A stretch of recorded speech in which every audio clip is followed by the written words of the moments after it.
This video is by way of defending that I do know how to study the Bible.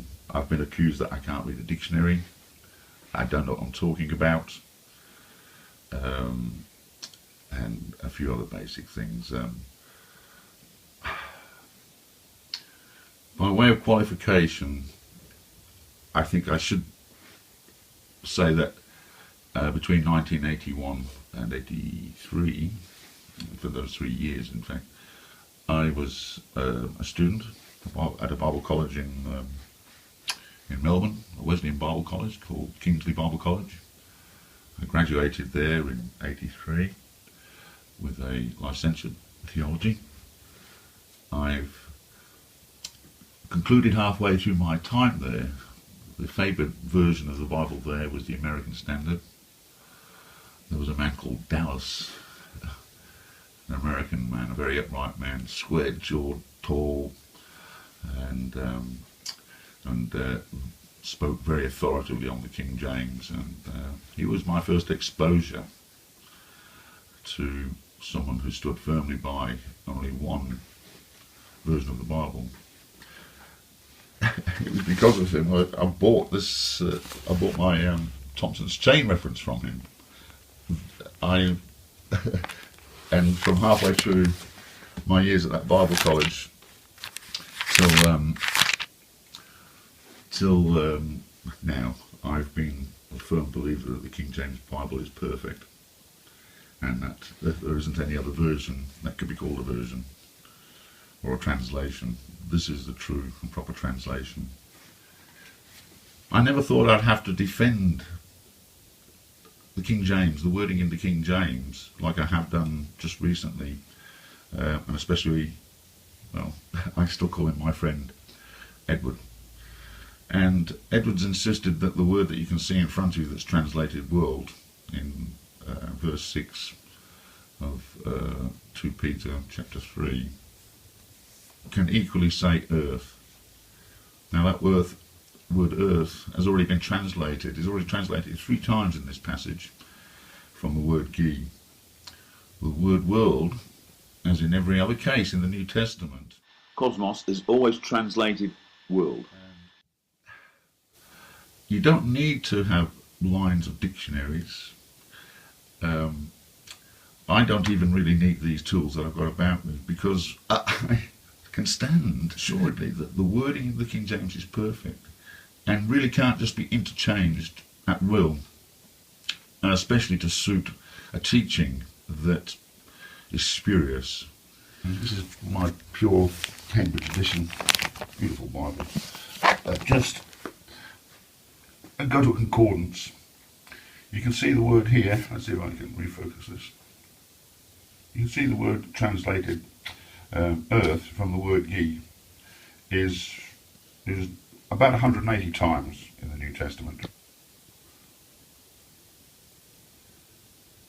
and down to the middle of that right-hand column.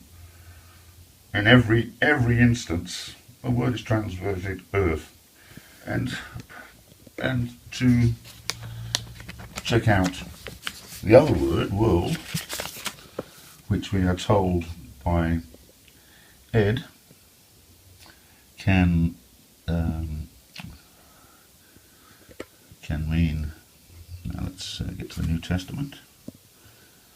Okay, there we go, down the bottom here, and this is the beginning of the translation of the word cosmos in Matthew through to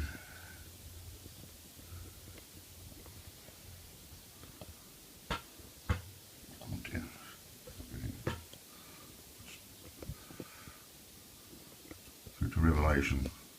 We have the word cosmos translated only, exclusively, and in no other way by any other translated word as world. Cosmos is translated world. It isn't interchangeable with the word earth. The translators of the King James got it perfectly correct. And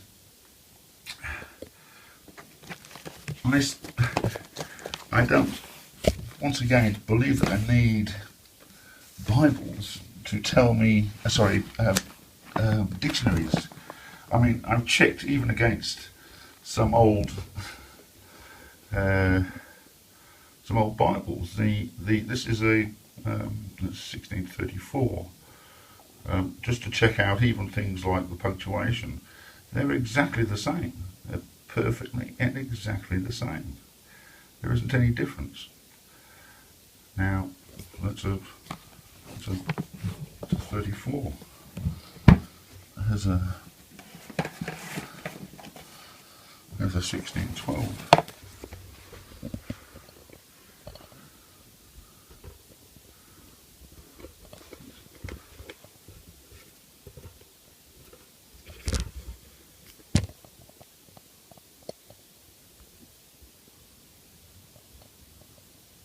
It's exactly the same. I do use other tools, but I mean, I can use other tools, but there's no necessity for me to enter into that sort of scholarship to prove the King James. You know, I know how to use lexicons and to use Greek tools to verify things that I say, but I don't think you can go past the Word of God. And use of a concordance. Use of a concordance is all that you need. I don't need an 1824 Webster's where its second preference is earth or globe. I don't need that.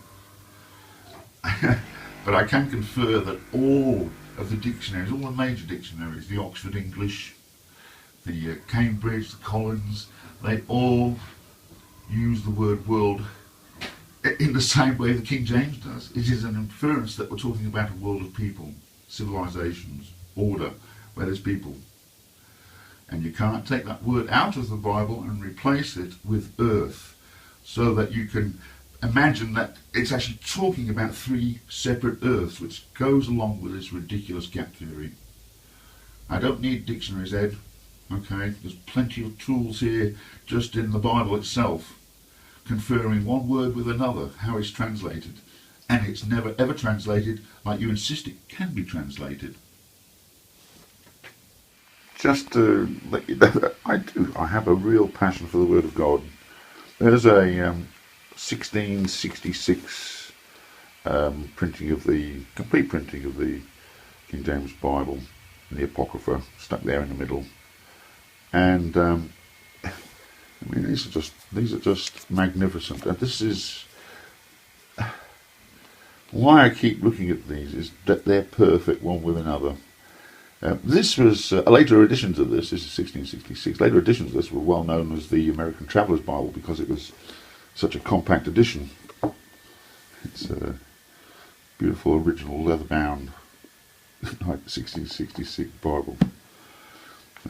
Here's what I bought for £20 off eBay.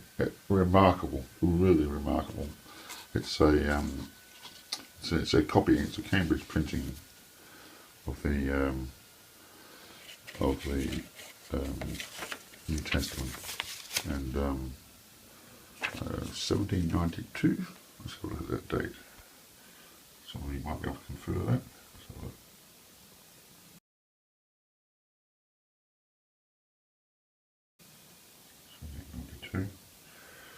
Of course, still using the old printing of the. It's still the letterpress type printing they used for the last almost 2 centuries. Wonderful edition. Remarkable. And that's my chain reference under all that leather. It's my New England edition, perfect pure Cambridge edition. A couple of the old Bibles that you've already seen, concordance, other reference materials. Great little printings of the Collins Bible, nicely bound, easy to give away. The vanilla trade. Now, anyone thought about the vanilla trade? That's a wonderful business. Anyway. the first part of this video is already up, so